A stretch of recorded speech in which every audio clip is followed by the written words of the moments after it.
Hey y'all, welcome. Today we're making some quick and easy steak tacos with a lime, garlic, cilantro sauce. These are the tacos I make whenever I want a quick meal. They're delicious, they're very easy and very simple seasonings, but the flavor is for sure there.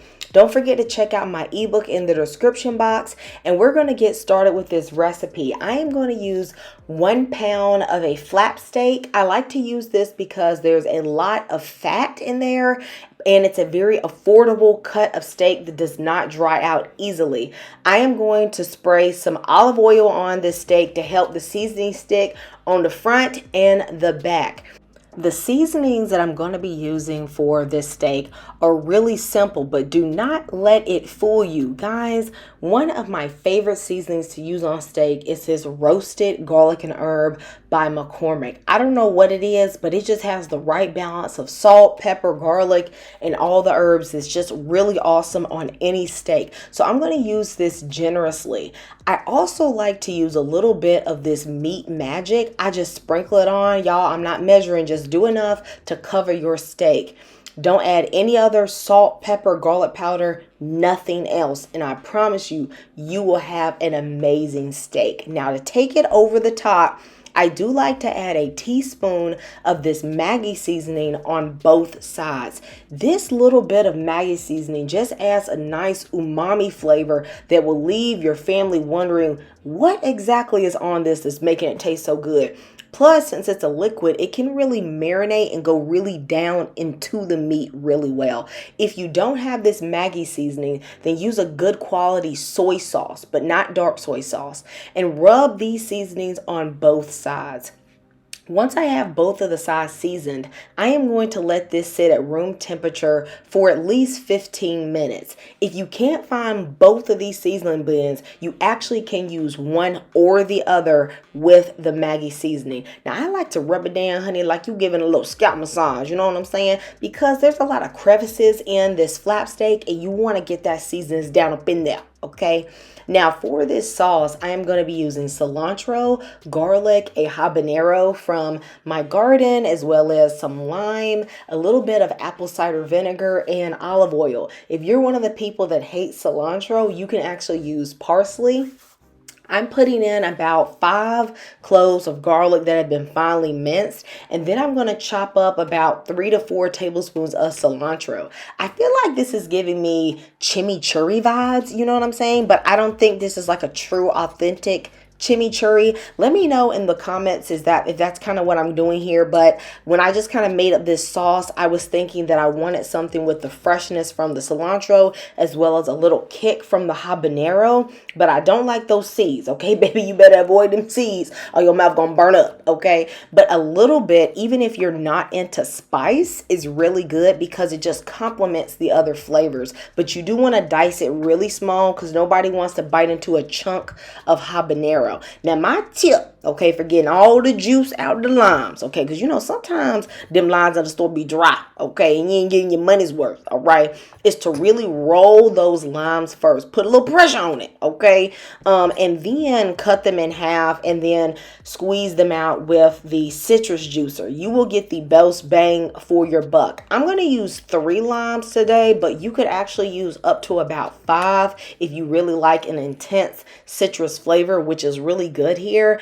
Just a teaspoon of apple cider vinegar, a pinch of salt and pepper, and about 3 tablespoons of olive oil. Of course, you want to mix it up and just give it a taste and see how you like it, okay? This is not law, okay? This is just a little recipe suggestion, all right? Let this sit at the side while you cut up a little bit of radish. Radish is going to add a nice crunch and a little bit of spice to your tacos, but of course this is optional. Now, I have had my carbon steel skillet heating on medium to medium high heat until it was smoking. I put in a little bit of oil and I'm just going to, turn it around the pan so that gets hot too.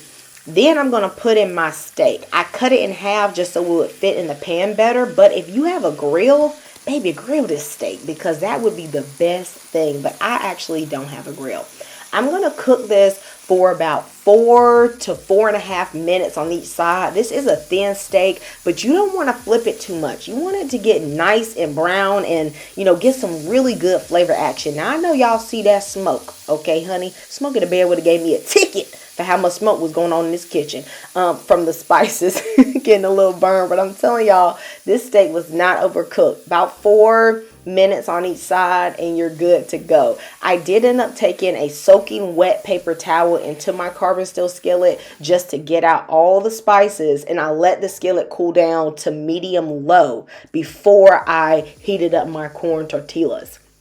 One trick I have for heating up these store-bought tortillas is to put just a few drops of water in your hand and then rub the tortilla and then put it down in the skillet. I feel like these store-bought corn tortillas be dry, okay? And so I just like that little bit of water just to help soften them up. But if you're buying these from your local Mexican store, like they make them homemade and fresh, which I would love to do, you're not going to need to do that. Now, I am going to put them in a kitchen towel and I'm going to cover them up while I do the rest so they can stay warm and flexible.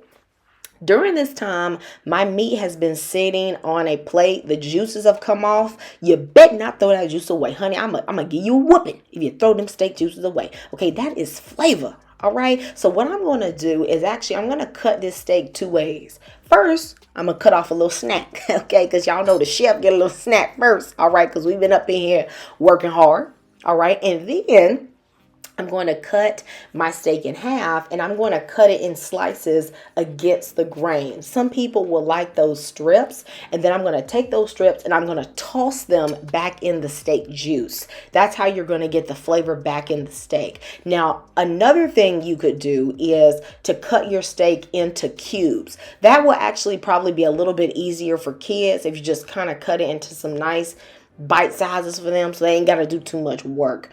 If you enjoyed this recipe, please go ahead and give me a thumbs up. It really does help my channel. It helps promote my content to new viewers, and let me know if you have any recipe requests. These tortillas are thin, so I double layer them, and then I'm just going to go in with that sauce. I have some radish, a little red onion, and of course, I actually added a little more lime juice. If you like this recipe, please let me know. Don't forget that I love you and Jesus loves you, and I'm going to see you next time on Camirra's Kitchen. God bless.